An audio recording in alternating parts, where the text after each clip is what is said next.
Thank you, Rob. So I actually want to take a step back from the latest headlines and hype and hopes and fears about AI and look at the larger historical context.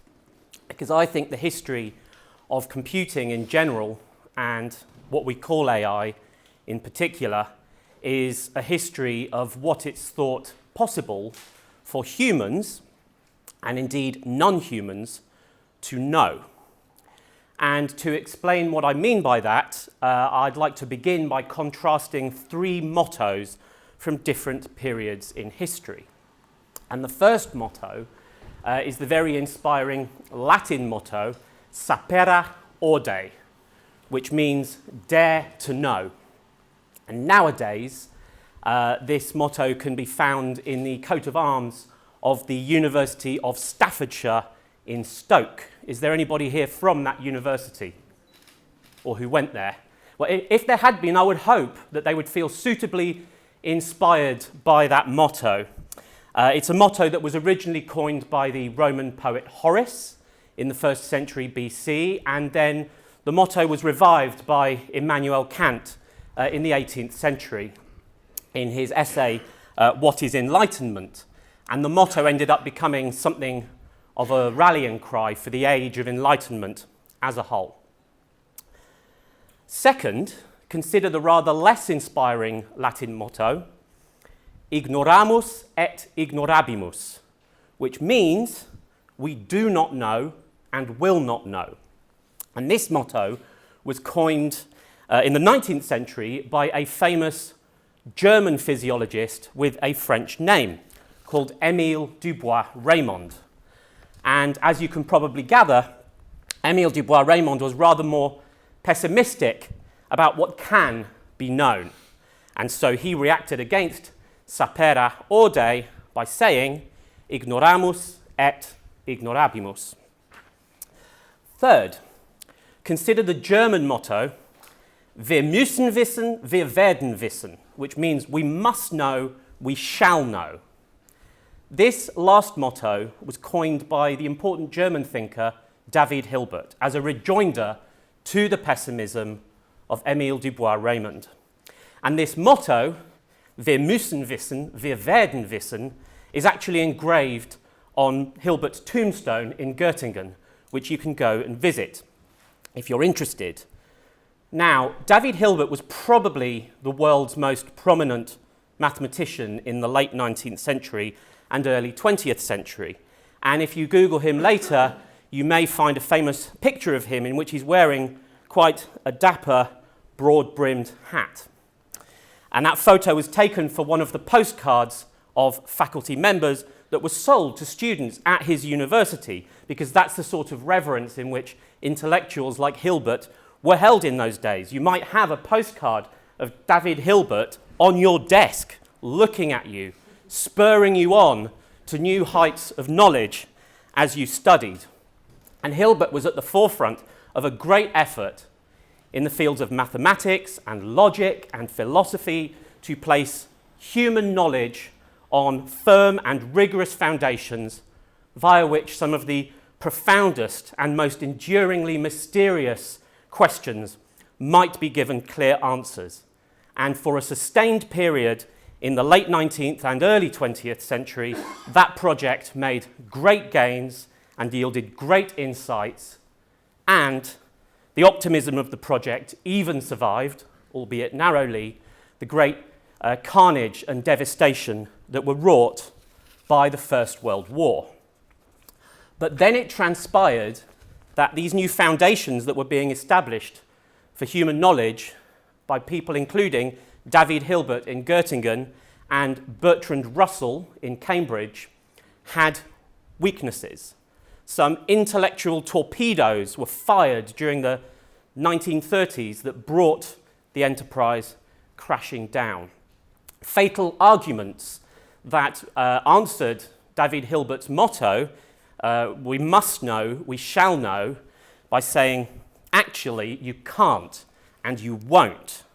And the two most fatal torpedoes were launched by young polymaths who were just in their 20s, Kurt Gödel in Vienna and Alan Turing in Cambridge. And you may or may not have heard of Gödel, but I certainly hope you've heard of Turing. Now, the two most famous biographical facts about Alan Turing are that he did the authorities in this country an immense service by playing a leading role in code-breaking efforts during the Second World War, and that the authorities in this country then repaid him for his service by doing him the immense disservice of prosecuting him for his homosexuality and forcing him, on pain of imprisonment, to take hormones that lowered his libido and feminized his body, which is the tragic context in which he died, probably by suicide, when he was barely into his 40s. But rather than dwelling on those aspects of Alan Turing's life, I want to do him the credit of engaging with his ideas. And in particular, I want to talk about his two most famous papers. The 1936 paper, which laid the basis for modern electronic computing, in which he invented the abstract model of a computer that we now call a Turing machine, and the 1950 paper, in which he paved the way for today's AI and invented what we now call the Turing test. So starting with Turing's 1936 paper, it is no exaggeration to say that this paper changed the world. The reason why all of you, the younger ones anyway, have grown up with electronic devices, such as those now in your pockets, whose use is second nature to you, and I mean the phrase second nature quite literally, can be traced back to the fact that Turing wrote that paper in 1936. So there's a sense in which we're all now living in Turing's world, or Turing's cathedral, as the science historian George Dyson calls it in his fascinating book of that title. Turing's 1936 paper is famously entitled On Computable Numbers, but that's not its full title. Its full title is On Computable Numbers with an Application to the Entscheidungsproblem. Need a drink after saying that. And what is the Entscheidungsproblem? It's a problem posed by David Hilbert, together with his protege, Wilhelm Ackermann, that had to be resolved in a certain way in order for Hilbert's hoped-for foundations of knowledge to be secured. And Alan Turing was one of two people, the other one being Alonzo Church, who proved, at roughly the same time, that the Entscheidungsproblem could not be resolved in the way that was required in order for Hilbert's project to succeed. So, Alan Turing gave us modern electronic computing with all of its wondrous power, but he had to sacrifice a certain optimism, a certain hope in the possibility of knowledge in order to gain this new and different knowledge. And what happened reminds me of the religious idiom in which some person or authority gives while also taking away, like Job in the Hebrew Bible and in the Old Testament of the Christian Bible, who says, "The Lord gave and the Lord hath taken away." Or like Martin Luther in his commentary on the Sermon on the Mount from the Gospel of Matthew, who gave us the idea of people who give with one hand while taking with the other hand. Turing effectively said, "Hilbert, Russell, that great edifice of knowledge you were working towards, you can't have that, but you can have all of this amazing stuff instead." The amazing stuff in question being modern electronic computing. And what results from this, I think, is a peculiar mix of optimism and pessimism. And I think this mix of optimism and pessimism is inherited by AI. Turing, and then subsequently his contemporary John von Neumann, established a vital aspect of computing called universality. And this is the idea that enables general purpose devices to run a potentially limitless variety of programs, or apps in today's parlance, using stores of data.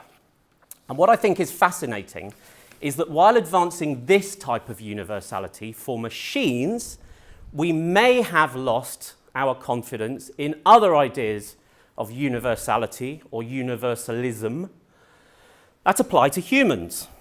One might think of Immanuel Kant's idea of universalizability, which is part of Kant's argument that we should behave, we should act as human individuals in ways that could, in principle, be adopted by all humans to the overall benefit of humanity, rather than to the overall detriment of humanity.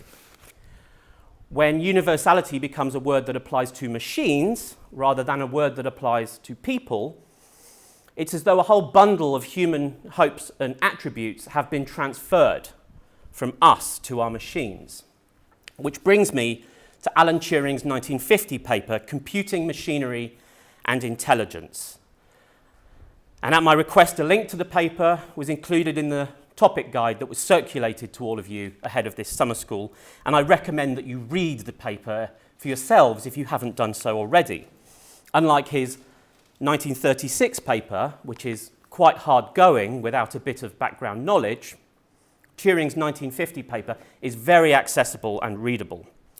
And I think the paper contains great wit, even though I disagree with much of it. And the paper seems to me also to be pervaded by a certain melancholy. Admittedly, some of that might be because I'm projecting the facts of Turing's life onto his writing, but I think some of it might be there in what he writes.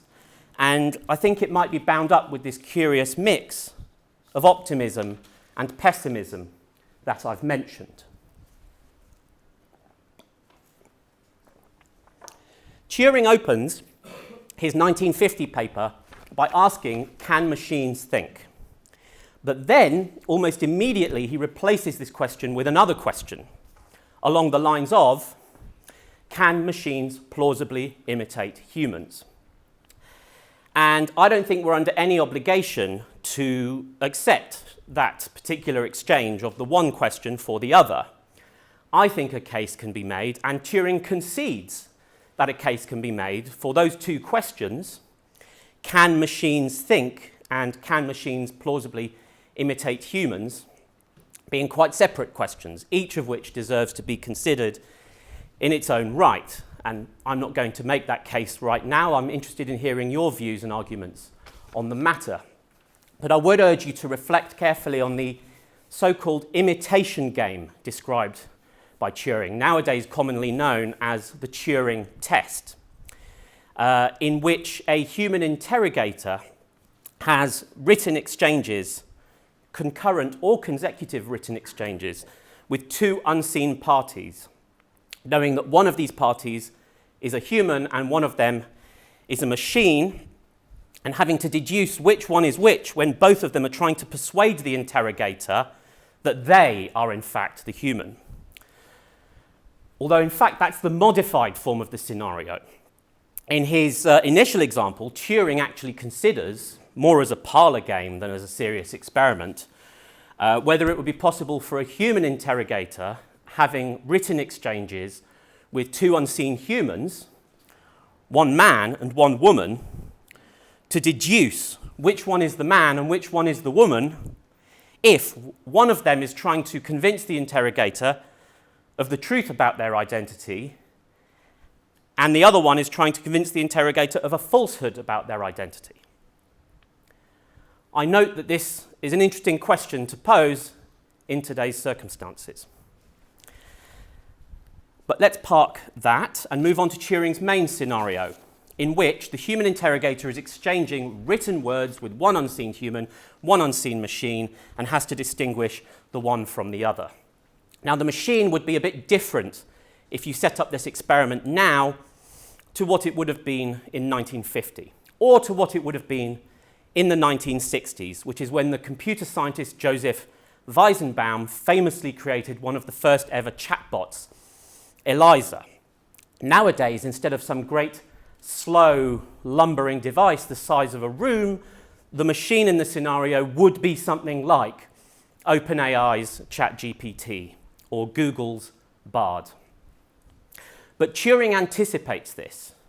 Turing draws upon the insights of his earlier 1936 paper to explain that it is sufficient to establish that a computer can, in principle, do certain things, given sufficient resources, in order to then be able to imagine a future scenario, Turing's future, our present, when those resources do become available. So Turing has the machines covered. But what's interesting to consider is whether and in what respect the two humans in Turing's experiment, the interrogator and the other human, would be different now to two humans participating in such an experiment in the 1950s or the 1960s.